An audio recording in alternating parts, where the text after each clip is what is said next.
Hi everyone, and welcome back to another episode of Ian as a Weirdo. So today I'm going to be redesigning this hook protector that I made, inspired by the Furls hook protector that I got free with purchase a couple years ago. Furls no longer has it on their website, but I wanted to make it because I really liked it, and I am still trying to get into leatherworking, although I've been focusing on crochet a lot recently. Leatherworking takes time, it takes a lot of space, it takes tools. All of those things just kind of have gotten in the way of me being able to just sit down and work on leather. I want to apologize for the dishwasher noise. The only space that I have to work on this currently is my kitchen island, which is about 4 feet away from my dishwasher. So I do want to apologize for that background noise. I'm going to go through what I did for this, and then what I want to change. So I guess the first thing I did was I designed the pattern based on measurements that I got from the Furls hook holder. Now this particular one, which is pretty much the same dimensions ish as the Furls one, can hold I don't have any Furls hooks that are larger than a Q, but it holds a Q quite comfortably. This is great for small hooks because, Furls hooks, they all have the same width, at least up to Q, they all have the same width of handle, so it can accommodate that. It's great for it not getting hooked on your project or like hooked in your yarn while you're traveling. And for smaller hooks, it's good for protecting the delicate neck and head of the hook. So it can also accommodate the Odyssey hook quite well. It's a little bit snugger of a fit, but it can accommodate the Odyssey. This is a P/Q, which is a 15 millimeter, same as the Q from Furls.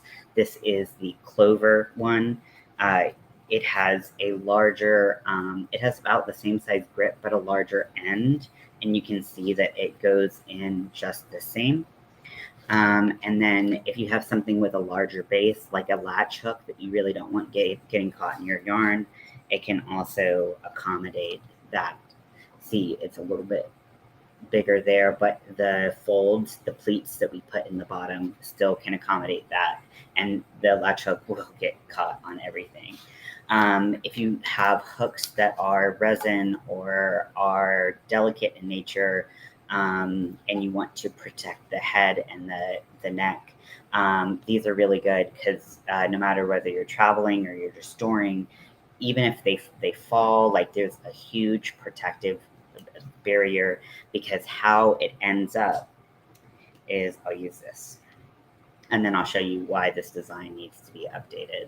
So what it does basically is it protects, like there's enough sturdiness right here that it protects anything from hitting your actual hook head. With the Q, it's pretty hard to see, but if I had my what I usually use my Furls one for is my I think it's a B-sized candy shop hook, and that one's very delicate. I have broke one before, and luckily they were still producing candy shop at the time, so Furls replaced it, but they're very delicate, so being able to protect it was a big deal for me. So I wanted to create one that was similar to the Furls one.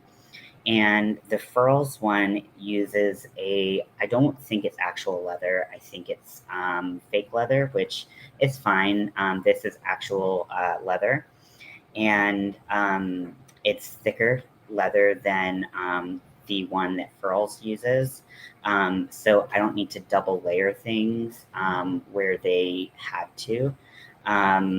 Now, what I did on the inside is I layered using contact cement. I have my leather on the outside, and then I use contact cement to put this plastic canvas You can see where I cut out the exact shape.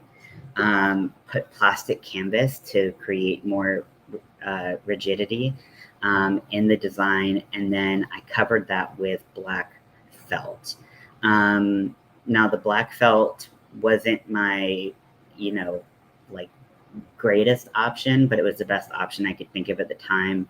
I thought that fabric would be a bad choice. But now seeing how much thicker the leather is compared to what Furls was working with, I think that I can actually make one that is just leather without using the plastic canvas or the felt. And I think that that will be fine. I hand dyed the leather, and I also stamped the leather myself with a bunch of smileys. Smileys are, I guess, kind of my thing with the Ian is weird. Or Ian is a weirdo brand. So I stamped it with a bunch of smileys, including this part. You can see that. And then I also stamped it here. This is all hand sewn, including the strap. So the problem with this is that when I use the measurements that I got from the Furls one, I mean, it's kind of like barely holding on by the strap. So I need to make the longest part longer to, I'm thinking about an inch in length will be perfect. But everything else I'm really happy with. I'm happy with the width. I'm happy with the security of the hook and everything like that. There are also some parts like in between sewing the two pieces together. I noticed that there were parts that were undyed that were going to be incredibly hard for me to dye once it was already sewn together. So I need to make sure that I dye those before I sew them together. There were also parts where, like, because of the contact cement, if that got on any part that was dyed or was going to be dyed, it created some patchiness. Maybe you can see kind of in like there in this. So what I'm going to do is I have this longest part of the pattern. I'm going to create another one, but I'm going to make it an inch longer. This is just tracing paper. It's very thin. And sorry, my phone is like with the.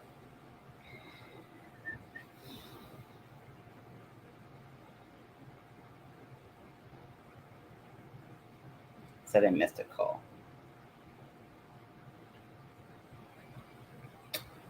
Hold on one second. I think it might be a doctor's office. Let me mute y'all real quick. Just imagine like Jeopardy music playing or something.